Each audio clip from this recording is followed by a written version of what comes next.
Bismillahirrahmanirrahim. Assalamu alaikum students. Today we will study a chapter on plant assets, natural resources and intangible assets. And the learning objectives are number 1. Explain the accounting for plant asset expenditures. Second, apply depreciation methods to plant assets. Third, explain how to account for the disposal of plant assets. Fourth, describe how to account for natural resources and intangible assets. And fifth, discuss how plant assets, natural resources, and intangible assets are reported and analyzed. Explain the accounting for plant asset expenditures. सबसे पहले हम plant assets को define करेंगे कि plant assets क्या होते हैं और फिर इसके जो प्लांट एसेट्स का जो एक्सपेंडिचर है उसको हम कैसे जो है वो कैलकुलेट करते हैं, उसकी कॉस्ट हम कैसे डिटरमिन करते हैं और फिर हम उसके ऊपर कैसे डेप्रिसिएशन मेथड्स अप्लाई करेंगे। तो सबसे पहले प्लांट एसेट्स जो हैं वो these are the resources that have number one physical substance, यानी इनकी एक फिजिकल एग्जिस्टेंस होती है, ये टैंजिबल एसेट्स होते हैं। जैसे कि बिल्डिंग है, ये मशीनरी है, ये इक्विपमेंट है, तो इसका कुछ साइज है, कुछ शेप है, यानी इसकी एक फिजिकल एग्जिस्टेंस है। इसी तरह are used in the operation of a business. Secondly, आपके जो बिजनेस है उसके ऑपरेशन में आप उसको यूज करते हैं। अगर आप फ्लोर मिल है तो उसमें जो आपने एसेट्स परचेज किए हुए हैं तो वो फ्लोर बनाने के लिए यूज हो रहे हैं और not intended for sale to customers, यानी ये जो आपने एसेट्स परचेज किए हैं ये आपने रीसेल करने के लिए नहीं परचेज किए, यानी आपका ये इंटेंशन नहीं है कि आप उसको मार्केट में बेचेंगे, बल्कि आप उसको ऑपरेशंस के अंदर इस्तेमाल करेंगे, उसको ऑपरेशन बिजनेस के ऑपरेशंस में यूज करेंगे। Are expected to be use to the company for a number of years. तो तीसरी चीज़ ये है कि ये जो प्लांट एसेट्स हैं इनकी जो यूजफुल लाइफ है वो एक साल के लिए नहीं है, बल्कि ये लॉन्गर पीरियड ऑफ टाइम के लिए आप परचेज करते हैं, इसीलिए ये फिक्स्ड एसेट्स कहलाते हैं। अकाउंट्स में हम प्लांट एसेट्स को जो रिकॉर्ड करते हैं वो उसकी हिस्टोरिकल कॉस्ट प्रिंसिपल को यूज करके हम उसकी कॉस्ट के ऊपर उसको रिकॉर्ड करते हैं। यानी हिस्टोरिकल कॉस्ट प्रिंसिपल ये कहता है कि आपने जो प्लांट एसेट परचेज की है उसको उसकी कॉस्ट के ऊपर रिकॉर्ड करें। अगर मार्केट में विद पैसेज ऑफ टाइम जो है वो चेंज आती रहती है तो आपने मार्केट में चेंज आने के साथ साथ कॉस्ट को चेंज नहीं करना, बल्कि आपने जिस कॉस्ट पे उसको परचेज किया था उसी कॉस्ट पे हमने उसको रिकॉर्ड करना। Secondly, cost consists of all expenditures necessary to acquire an asset and make it ready for its intended use. यानी हमने जो भी कॉस्ट आती है उसको एक्वायर करने में हमने उसको परचेज किया, उसकी परचेज प्राइस थी, उसकी जो हमने डिलीवरी चार्जेस अगर पे किए तो वो भी इसमें आ जाएगा। अगर हमने इसको उसमें इंस्टॉल किया ताकि हम उसको यूज़ कर सकें, इंस्टॉलेशन कॉस्ट है, तो इंस्टॉलेशन कॉस्ट भी जो है वो उसी प्लांट एसेट का पार्ट होगी। तो जो भी उसको एक्वायर करने में या उसको रेडी फॉर यूज़ करने में जो भी कॉस्ट आएगी वो उस कॉस्ट जो है वो उस प्लांट एसेट की कॉस्ट का पार्ट हो और उसको हम अपने पास रिकॉर्ड करें।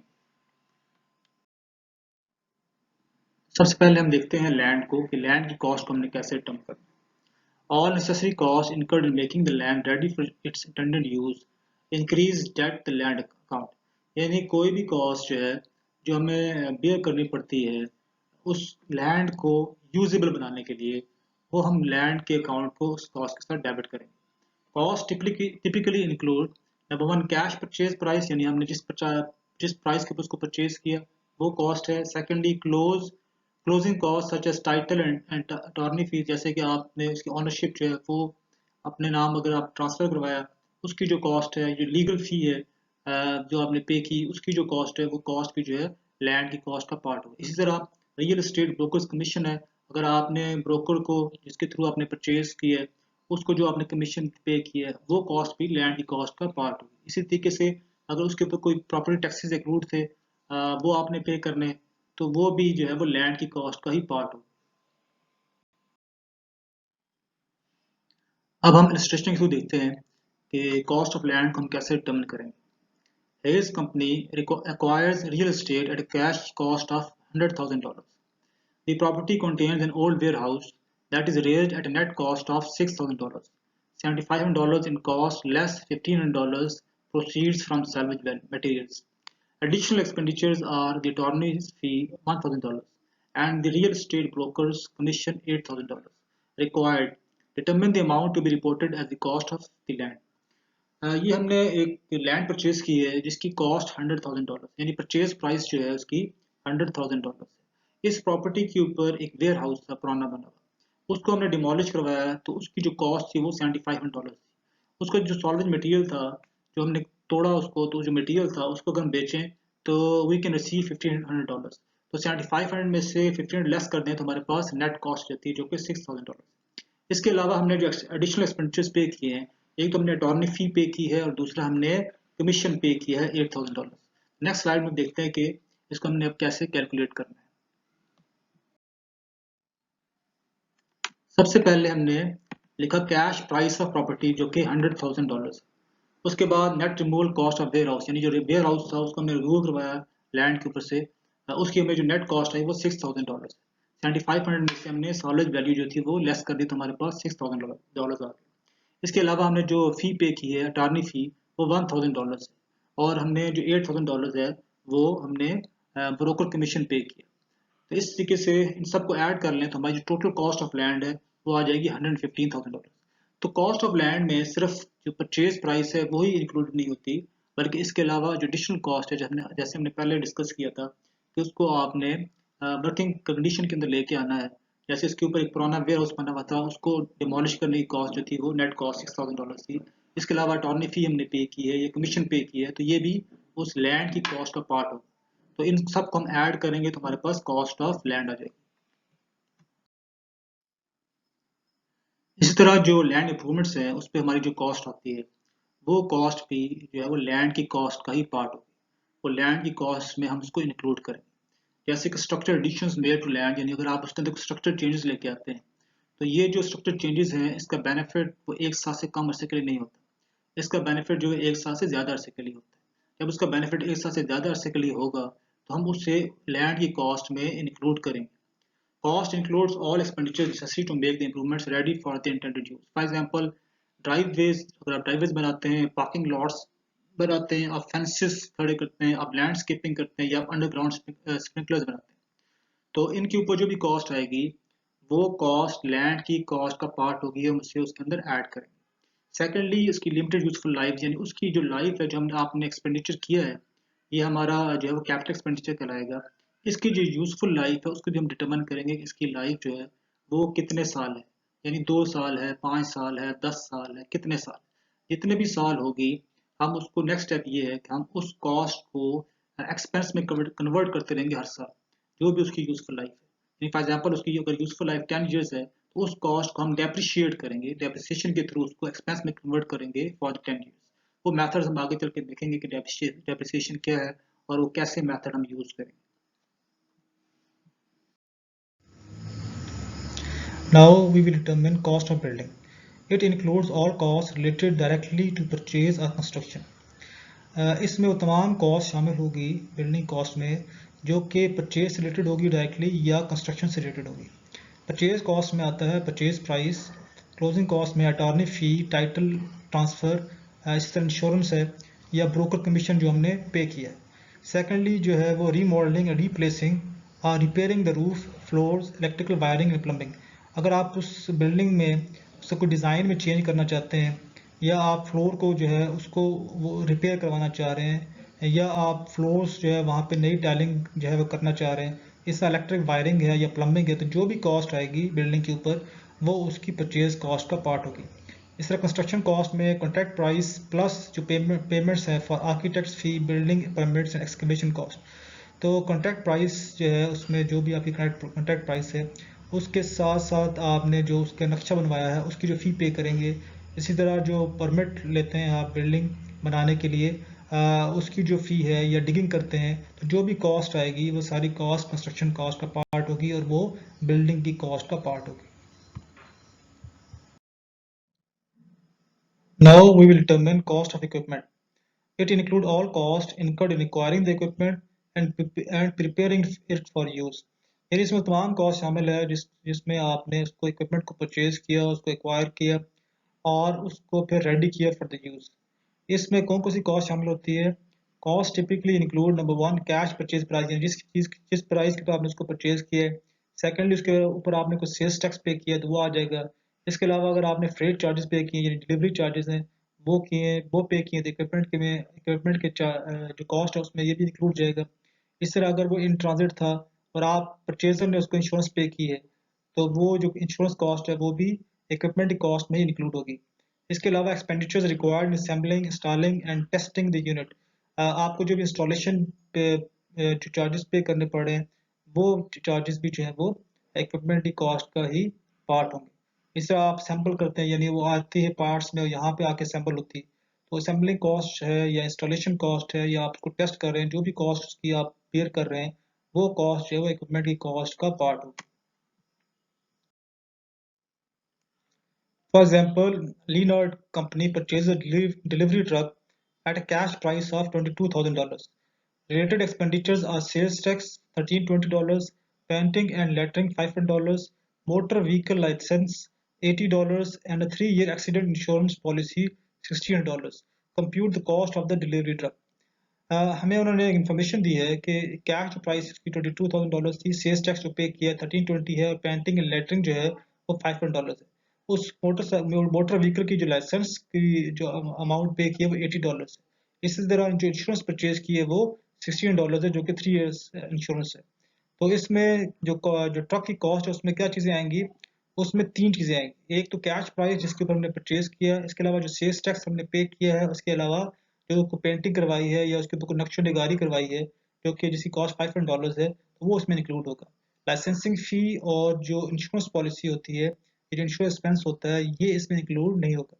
तो यहाँ पे जो कॉस्ट ऑफ डिलीवरी ट्रक आ गया, हमने इसको ऐड किया $22,000 प्लस 1320 और $500 में ऐड किए तो हमारे पास आ गया $23,820। तो this is cost of delivery truck.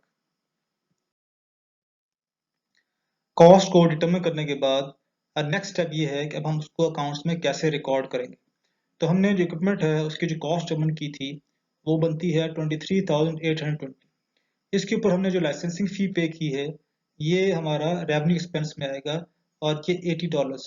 इसके अलावा हमने इंश्योरेंस पे की है जो कि प्रीपेड एसेट्स में आएगा, क्योंकि अभी हमने उसकी जो पॉलिसी है उसका भी यूज़ नहीं किया। हमने प्री पेमेंट की है $16 की और हमने इंश्योरेंस परचेज की। तो ये एंट्री कैसे हम पास करेंगे, हमने सबसे पहले इक्विपमेंट को डेबिट किया कि इक्विपमेंट हमने परचेज किया है 23,820 का। ये वही कॉस्ट है जो अभी हमने डिटर्मिन की थी, जिसमें हमने जो कैश प्राइस में ऐड किया सेल्स टैक्स प्लस जो है वो पेंटिंग एंड लेटरिंग जो था उसको हमने ऐड किया, तो हमारे पास $23,820 आ गए। तो इक्विपमेंट को हमने डेबिट कर दिया 23,820 के साथ। इसके बाद जो लाइसेंसिंग फी हमने पे की है उसको लाइसेंस एक्सपेंस को डेबिट किया 80 के साथ, और जो इंश्योरेंस हमने पे की है जो कि प्रीपेड इंश्योरेंस है, अभी एक्सपेंस में कन्वर्ट नहीं हुई, तो हमने उसको प्रीपेड इंश्योरेंस को डेबिट किया 16 के साथ। इसके बाद हमने तीनों को ऐड किया तो हमारे पास टोटल अमाउंट बनती है 25,500। ये हमने कैश में पे किया है, तो हमने कैश को क्रेडिट कर दिया 25,500। तो एंट्री बन जाएगी equipment debit, licence expense debit, prepaid insurance debit और cash credit. Expenditures during useful life. There are two types of expenditures. One is revenue expenditure and the other is capital expenditure. ये आपने याद रखना है कि दो तरह के एक्सपेंडिचर्स होते हैं, एक रेवेन्यू एक्सपेंडिचर्स कहलाते हैं और दूसरे कैपिटल एक्सपेंडिचर्स कहलाते हैं। जो रेवेन्यू एक्सपेंडिचर्स हैं ये इनकम स्टेटमेंट का पार्ट बनते हैं, यानी ये एक्सपेंस में कन्वर्ट होके इनकम स्टेटमेंट में आते हैं। दूसरा जो कैपिटल एक्सपेंडिचर्स है ये एसेट का पार्ट होते हैं और ये एसेट की कॉस्ट के अंदर इंक्लूड होते हैं। जो रेवेन्यू एक्सपेंडिचर्स है, फॉर एग्जांपल जैसे आप गाड़ी है, उसमें आप जो मोबाइल ऑयल चेंज करते हैं या प्लग्स चेंज करते हैं या उसकी कुछ रिपेयर मेंटेनेंस करवाते हैं उस गाड़ी की, ताकि वो चले और आपको जो है वो ट्रबल ना करे, तो उसकी एफिशिएंसी को मेंटेन रखने के लिए जो एक्सपेंसेस किए जाते हैं वो रेवेन्यू एक्सपेंडिचर्स हैं। और अगर उस गाड़ी को अगर हम उसके इंजन को ओवरहॉल करवाते हैं, जो कि एक मेजर एक्सपेंस है, उसकी प्रोडक्टिविटी भी बेहतर होगी, एफिशिएंसी भी बेहतर होगी, लेकिन उसकी जो यूजफुल लाइफ है वो भी इंक्रीज करती है उससे। तो ऐसे एक्सपेंडिचर्स कैपिटल एक्सपेंडिचर्स कहलाते हैं और ये हम जो है वो उसकी कॉस्ट, एसेट की कॉस्ट है उसके अंदर इंक्लूड करते हैं। Ordinary repairs are expenditures to maintain the operating efficiency and productive life of the unit. तो ये मेंटेन करता है उसकी एफिशिएंसी को, प्रोडक्टिव लाइफ को। हम रिपेयर एंड मेंटेनेंस एक्सपेंस को इसमें डेबिट करते हैं जो कि इनकम स्टेटमेंट का पार्ट है। और जो कैपिटल एक्सपेंडिचर है, additions and improvements are costs incurred to increase the operating efficiency, productive capacity और useful life of a plant asset। तो इसमें जो है वो उसकी जो प्लांट है उसकी यूजफुल लाइफ इंक्रीज कर जाती है, इसके साथ साथ उसकी जो ऑपरेटिंग एफिशिएंसी या प्रोडक्टिव कैपेसिटी है वो भी इंक्रीज करती है। जैसे मैंने कहा कि गाड़ी है जो पुरानी होगी, आपने उसके इंजन को ओवरहॉल करवाया, तो ओवरहॉल करवाने की जो कॉस्ट है वो उस प्लांट उस गाड़ी की कॉस्ट में ऐड होगा। तो अगर इसी सिचुएशन में हम क्या करेंगे, debit the plant asset affected, जो कि प्लांट एसेट था उसको हम डेबिट कर देंगे। डेबिट करने का मतलब है हमने उसको इस एक्सपेंस को उसकी कॉस्ट में ऐड कर दिया। यहाँ तक हमने ये सीखा है कि जो प्लांट एसेट है उसकी कॉस्ट को कैसे डिटरमिन किया जाता है। जब हमें ये समझ में आ गई कि प्लांट एसेट की कॉस्ट को कैसे डिटरमिन किया जाता है, तो नेक्स्ट स्टेप ये है कि उसकी कॉस्ट को फिर हमने एक्सपेंस में कन्वर्ट करना होता है और इट्स यूजफुल लाइफ। तो उससे उस मेथड को डेप्रिसिएशन कहते हैं। तो डेप्रिसिएशन बेसिकली क्या है? It is the process of allocating to expense the cost of the plant asset over its useful life in a rational and systematic manner. यानी डेप्रिसिएशन के थ्रू हम जो प्लांट एसेट है उसकी कॉस्ट को systematically convert करते हैं into an expense over its useful life. यानी उसकी यूजफुल लाइफ को डिटर्मिन करते हैं कि इस एसेट की यूजफुल लाइफ कितनी है। फॉर एग्जांपल हम डिटर्मिन करते हैं कि इसकी जो यूजफुल लाइफ है 10 ईयर्स है, तो हम उसकी जो कॉस्ट है उसको 10 ईयर्स के ऊपर हर साल एक्सपेंस में कन्वर्ट करते हैं सिस्टमैटिकली। सिस्टमैटिक मतलब ये है कि हम कोई मेथड यूज करते हैं जो कि हम आगे चल के पढ़ेंगे, डेप्रिसिएशन मेथड्स। उसके थ्रू फिर हम कॉस्ट को एक्सपेंस में कन्वर्ट करेंगे हर साल। Process of cost location not asset valuation, यानी कहने का मतलब ये है कि हम एसेट की वैल्यू नहीं कर रहे बल्कि हम सिर्फ कॉस्ट को एलोकेट कर रहे हैं over its useful life. Apply to land improvements buildings and equipment not land. ये लैंड इंप्रूवमेंट्स पे अप्लाई होती है, बिल्डिंग्स पे अप्लाई होती है, इक्विपमेंट पे अप्लाई होती है, लेकिन लैंड पे अप्लाई नहीं होती। क्योंकि हम ये समझते हैं कि जो लैंड है उसकी जो ऑपरेशनल या प्रोडक्टिव एबिलिटी है वो कम नहीं होती कभी भी, और उसकी जो यूजफुल लाइफ है अनलिमिटेड है। इसलिए लैंड को हम डेप्रिसिएशन उसके ऊपर चार्ज नहीं करते और उसकी कॉस्ट को एक्सपेंस में कन्वर्ट नहीं करते। Depreciable because the revenue producing ability of assets will decline over the assets useful life.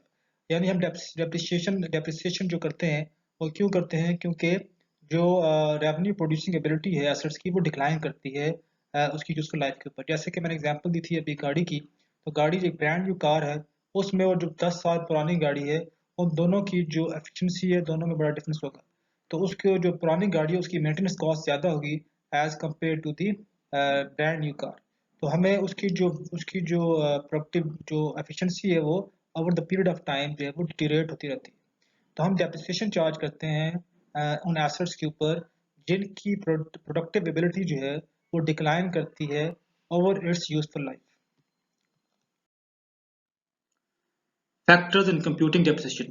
So there are three factors that help us to compute depreciation. First is the cost, second useful life, and third is the salvage value. ये तीन चीजें हैं जो कि हमें help करती हैं depreciation को कंप्यूट करने के लिए। एक तो उसकी कॉस्ट है, जैसे अभी हमने देखा है कि उस इक्विपमेंट की क्या कॉस्ट थी। उसके बाद जो यूजफुल लाइफ है, तो उसकी यूजफुल लाइफ कितनी है, उसकी इकोनॉमिक लाइफ कितनी है, 5 साल है, 10 साल है, 15 साल। इसके बाद सॉलिड वैल्यू है। ये सॉलिड वैल्यू ये होती है कि एक एसेट है, उसकी यूजफुल लाइफ जब खत्म हो जाती है तो उसको अगर हम बेचें तो हमें क्या प्रोसीड्स मिलेंगे। यानी सैलवेज वैल्यू को रेजिडुअल वैल्यू भी कहते हैं और इससे स्क्रैप वैल्यू भी कहते हैं। यानी अगर हम उसको जो है वो आफ्टर यूजफुल लाइफ उसको सेल करें तो हमें उससे कितने पैसे रिसीव होंगे, तो उसे हम सॉल्वेज वैल्यू कहेंगे। डेप्रिसिएशन एक्सपेंस जो है it is reported on the income statement, और एक्यूमुलेटेड डेप्रिसिएशन है it is reported on the balance sheet. आपको याद होगा कि हमने एंट्री पास की थी पहले भी डेप्रिसिएशन की। यानी डेप्रिसिएशन एक्सपेंस को हम डेबिट करते हैं और एक्यूमुलेटेड डेप्रिसिएशन को हम क्रेडिट करते हैं। डेप्रिसिएशन एक्सपेंस जो होता है वो इनकम स्टेटमेंट में आ जाता है आपके एक्सपेंसेस के अंदर, और जो एक्यूमुलेटेड डेप्रिसिएशन है वो बैलेंस शीट में आती है, और जो रिस्पेक्टिव एसेट है उसमें से हम एक्यूमुलेटेड डेप्रिसिएशन को लेस करते हैं तो बुक वैल्यू ऑफ एसेट आती है। तो ये डिफरेंस है डेप्रिसिएशन एक्सपेंस में और accumulated depreciation.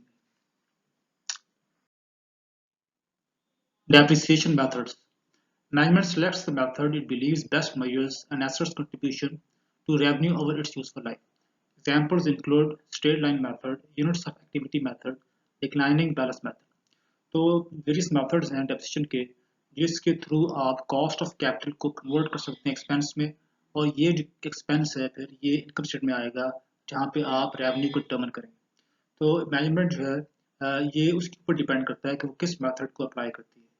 तो इसमें जैसे स्ट्रेट लाइन मेथड है, यूनिट्स ऑफ एक्टिविटी मेथड है, या डिक्लाइनिंग बैलेंस मेथड है, बल्कि इसके अलावा भी मेथड्स हैं जैसे मैकर्स है, modified accelerated cost recovery system है, सम ऑफ ईयर्स डिजिट मेथड है। तो ये डिपेंड करता है मैनेजमेंट के ऊपर कि वो किस मेथड को अप्लाई करते हैं। अगर हम यूएस की बात करें और यूएस की कंपनीज की बात करें तो ये आपको एक डायग्राम शो हो रही है। इसमें 83% जो है वो companies straight line method use करती है। यानी सबसे ज़्यादा जो यूज होने वाला मेथड है वो स्ट्रेट लाइन। पाकिस्तान में भी जो सबसे ज़्यादा यूज होने वाला मेथड है वो स्ट्रेट लाइन मेथड है। इसी तरह जो बाकी मेथड्स हैं इसमें 8% अदर मेथड्स हैं और 5% जो है वो यूनिट्स ऑफ एक्टिविटी मेथड है और 4% जो है वो डिक्लाइनिंग बैलेंस मेथड है। तो हमें इस तरह स्ट्रेट लाइन की इंपॉर्टेंस का पता चलता है कि ज़्यादातर कंपनी जो है वो स्ट्रेट लाइन को प्रेफर करती है, क्योंकि स्ट्रेट लाइन जो है वो एक ईजी टू कैलकुलेट भी है और ईजी टू अंडरस्टैंड भी है कि आप उसको बड़े आसानी से समझ सकते हैं और उसको आप इजीली कैलकुलेट भी कर सकते हैं। अब हम मेथड्स को अप्लाई करेंगे, तीन मेथड्स को, और फिर हम डिटरमिन करेंगे कि उसमें हर मेथड में डेप्रिसिएशन कॉस्ट जो है वो क्या से हम डिटरमिन करेंगे। यहाँ पे तीन मेथड जैसे स्ट्रेट लाइन है, यूनिट्स ऑफ एक्टिविटी है और डिक्लाइनिंग बैलेंस मेथड है। तो आज के लेक्चर में हम सिर्फ स्ट्रेट लाइन मेथड ही स्टडी करेंगे। इलस्ट्रेशन है, bobs florist purchase a small delivery truck on January 1, 2017। इसकी जो कॉस्ट है वो $13,000 है। एक्सपेक्टेड सैलवेज वैल्यू जो है $1,000 है और एस्टिमेटेड यूजफुल लाइफ इन ईयर्स 5 ईयर्स है और एस्टिमेटेड यूजफुल लाइफ इन माइल्स, यानी उसकी जो माइल्स में जो उसकी यूजफुल लाइफ है वो 100,000 है। Compute depreciation using the following straight line, units of activity और डिक्लाइनिंग बैलेंस मेथड। जैसे मैंने कहा कि आज के लेक्चर में हम सिर्फ स्ट्रेट लाइन मेथड पढ़ेंगे और फिर नेक्स्ट लेक्चर में बाकी मेथड्स को स्टडी करेंगे। सबसे पहले हम देखते हैं straight line method. Expense is same amount for each year. Straight line method में सेम अमाउंट जो डेप्रिसिएशन एक्सपेंस होता है उसकी सेम अमाउंट होती है हर साल। डेप्रिशिएबल कॉस्ट जो है, सबसे पहले हम डेप्रिशिएबल कॉस्ट डिटरमिन करते हैं। जो स्ट्रेट लाइन मेथड है इस पे हम जो कॉस्ट है उसमें से लेस कर देते हैं सॉल्वेज वैल्यू को, तो हमारे पास डेप्रिशिएबल कॉस्ट हो जाती है जिससे हमने डेप्रिशिएट करना है। जैसे कॉस्ट यहाँ पे $13,000 थी, इसकी जो सॉल्वेज वैल्यू है वो $1,000 है, तो 13 में से 1,000 लेस कर दे तो हमारे पास आ जाता है डेप्रिशिएबल कॉस्ट विच इज $12,000। अब डेप्रिशिएबल कॉस्ट है वो $12,000 है और उसकी जो यूजफुल लाइफ है 5 ईयर्स है। तो इससे ट्रेड लाइन मेथड में बड़ा आसान सा तरीका है डेप्रिसिएशन डिटरमिन करने का। जैसे हम हर साल चार्ज करना है, वो आप जो टोटल कॉस्ट है उसको डिवाइड करते हैं यूजफुल लाइफ के ऊपर। यहाँ पे जो टोटल कॉस्ट जो डेप्रिशिएबल कॉस्ट है वो $12,000 है और जो उसकी यूजफुल लाइफ है 5 ईयर्स है। तो आप 12,000 को डिवाइड कर दें 5 के ऊपर, तो एनुअल डेप्रिसिएशन एक्सपेंस निकल आएगा। जैसे हमने यहाँ पे 12,000 को डिवाइड किया 5 के ऊपर, तो हमारे पास $2,400 आ गया। इस स्ट्रेट लाइन मेथड में नॉर्मली परसेंटेज में भी गिवन होता है, जैसे 10%, 20%, 30%। तो जो परसेंटेज है फिर उस परसेंटेज को आप डेप्रिशिएबल कॉस्ट से मल्टीप्लाई करेंगे तो आपके पास एनुअल डेप्रिसिएशन एक्सपेंस आ जाएगा।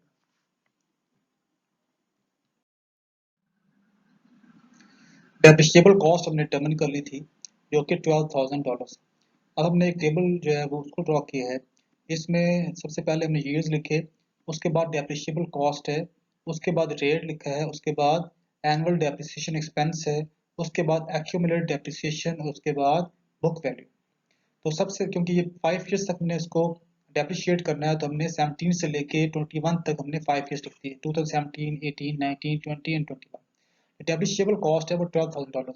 ऐसे हमने कैलकुलेट किया था कि एक्चुअल कॉस्ट में से हमने लेस कर दिया था सैलवेज वैल्यू, तो हमारे पास डेप्रिशिएबल कॉस्ट आ गई। ये वो डेप्रिशिएबल कॉस्ट है जिसके ऊपर हमने फिर हमने इसको डिवाइड किया था नंबर ऑफ यूजफुल लाइफ के ऊपर जो कि 5 ईयर्स से, तो हमारे पास एनुअल डेप्रिसिएशन एक्सपेंस आ गया था $24। जैसे हमने यहाँ लिखा है एनुअल डेप्रिसिएशन एक्सपेंस $24। हर साल जो स्ट्रेट लाइन मेथड होता है उसमें आपने सेम अमाउंट हर साल डेप्रिसिएशन एक्सपेंस की चार्ज करनी होती है। इस तरह अगर हम रेट डिटरमिन करना चाहें कि स्ट्रेट लाइन का रेट कितना था, तो हम सिंपली इस एनुअल डेप्रिसिएशन एक्सपेंस को डिवाइड कर दें अगर डेप्रिशिएबल कॉस्ट के ऊपर, तो हमारे पास रेट आ जाएगा 20%। यानी 20% ऑफ डेप्रिशिएबल कॉस्ट जो है वो एनुअल डेप्रिसिएशन एक्सपेंस होगा। अगर आपको जो है वो रेट गिवन हो तो आप सिंपली रेट को भी मल्टीप्लाई कर सकते हैं डेप्रिशिएबल कॉस्ट के साथ और आपको एनुअल डेप्रिसिएशन एक्सपेंस हमारा डिटरमिन हो जाएगा। तो हर साल जो हम डेप्रिसिएशन चार्ज कर रहे हैं वो $2,400 है। इसके बाद जो नेक्स्ट कॉलम हमने ऐड किया है वो है एक्यूमुलेटेड डेप्रिसिएशन का, यानी डेप्रिसिएशन एक्सपेंस जो है ये हर साल जो $24 है ये इनकम स्टेटमेंट में आ जाएगी एक्सपेंसेस में, और एक्यूमुलेटेड डेप्रिसिएशन जो होती है ये बैलेंस शीट में जाती है। और इसके थ्रू जैसे हमने अभी पहले भी डिस्कस किया था कि हम book value of asset development करते हैं। तो यहाँ पे जो एक्यूमुलेटेड डेप्रिसिएशन है क्योंकि ये एक्यूमुलेट होती रहती है हर साल, जो फर्स्ट ईयर था यहाँ पे अगर आप देखो तो ये $24 है, सेकेंड ईयर में आप $24 दोबारा ऐड कर देंगे तो एक्यूमुलेटेड डेप्रिसिएशन हो जाएगी $48 2018 में। इसको आप एसेट की जो कॉस्ट है उसमें से लेस कर देंगे। इसी तरह 19 में आप $24 और ऐड कर देंगे 4800 में, तो ये एक्यूमुलेटेड डेप्रिसिएशन हो जाएगी $7,200। इसके बाद अगेन आप $24 ऐड करेंगे तो 9600 हो जाएगी, और फिर ऐड करेंगे तो ये 12,000 हो जाएगी। यानी लास्ट ईयर में जो टैक्सेबल कॉस्ट है वो टोटली जो है वो कन्वर्ट हो जाएगी एक्सपेंसेस के अंदर, और इसका बैलेंस नील हो जाएगा। क्योंकि यहाँ पे आपने सैलरी वैल्यू यूज़ किया था, सैलरी वैल्यू थी तो 13,000 में से हमने 1,000 लेस किया था, इसलिए हमारे पास जो बुक वैल्यू में अभी इसका जो वैल्यू आ रही है ये रेजिडुअल वैल्यू है, यानी सॉल्वेज वैल्यू। अगर आप बुक वैल्यू देखें तो हम बुक वैल्यू कैसे डिटरमिन कर रहे हैं, आप 13,000 में से 24 लेस कर देंगे जो एक्चुअल कॉस्ट थी, क्योंकि बुक वैल्यू में जब आप बैलेंस शीट में आएंगे तो वहाँ पे आपके पास उसकी कॉस्ट लिखी होगी, उसमें हमने सॉलिज वैल्यू लेस नहीं करते, तो वहाँ पे जो एक्चुअल कॉस्ट है वहाँ पे वो लिखी है, और उसमें से हम जो एक्यूमुलेटेड डेप्रिसिएशन है वो लेस करेंगे तो हमारे पास बुक वैल्यू आएगी। तो 13,000 जो उसकी कॉस्ट थी उसमें से अगर $24 लेस कर देंगे तो हमारे पास बुक वैल्यू हो जाएगी। इसी तरह 13,000 में से अगर 48 जब लेस करेंगे तो हमारे पास बुक वैल्यू आ जाएगी। इस तरह 13,000 में से 72 जब हम लेस करेंगे तो हमारे पास 58 आएंगे जो कि बुक वैल्यू होगी उस एसेट की। इसी तरह जो है $96 जब हम लेस करेंगे तो हमारे पास 3,400 आ जाएंगे जो कि बुक वैल्यू होगी। और फिर लास्ट ईयर में हम 13,000 में से जब 12,000 लेस करेंगे तो हमारे पास उसकी जो बुक वैल्यू है वो 1,000, हमारे पास जो बुक्स ऑफ अकाउंट्स हैं जो जब उसकी यूजफुल लाइफ खत्म हो जाएगी तो उसकी जो वैल्यू शो हो रही होगी वो $1,000 होगी। एंट्री क्या होती है, मैंने पहले भी कहा पैक्ट एंट्री है इसकी, हर दफ़ा आपने यही एंट्री पास करनी होती है। ये एंट्री क्या है, डेप्रिसिएशन एक्सपेंस को हम डेबिट करते हैं और एक्यूमुलेटेड डेप्रिसिएशन को हम क्रेडिट करते हैं, और ये हर साल हम यही एंट्री पास करेंगे $24 के साथ। इन डेप्रिसिएशन एक्सपेंस को डेबिट करेंगे 24 के साथ और एक्यूमुलेटेड डेप्रिसिएशन को क्रेडिट कर देंगे हम 24 के साथ। तो ये एंट्री और डेप्रिसिएशन एक्सपेंस जो है वो इनकम स्टेटमेंट में आ जाएगा और एक्यूमुलेटेड डेप्रिसिएशन जो है वो बैलेंस शीट में आ जाएगा। तो आज के लिए इतना ही है, और इंशाल्लाह नेक्स्ट क्लास में फिर हम बाकी जो मेथड्स थे उनको हम डिस्कस करें। तो थैंक यू वेरी मच।